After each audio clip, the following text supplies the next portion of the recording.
Mahal ko ang aking pamilya, ang aking mga ninuno, at higit sa lahat sa payak kong pamumuhay.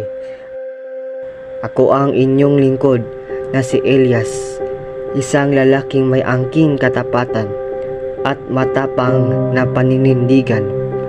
Aking nasisiguro na sa kabila ng daang tinatahak ko ay hindi ito magugustuhan ng aking pamilya. Subalit, itong aking siklab ng aking puso na naglalagablab na parang apoy sa ilang.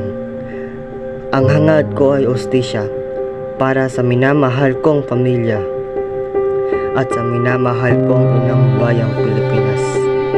Sa ulirat ko'y laging bumabalik tanaw ang aking pangyayaring naging sanhi kung bakit patuloy akong lumalaban para sa aking mga mithiin.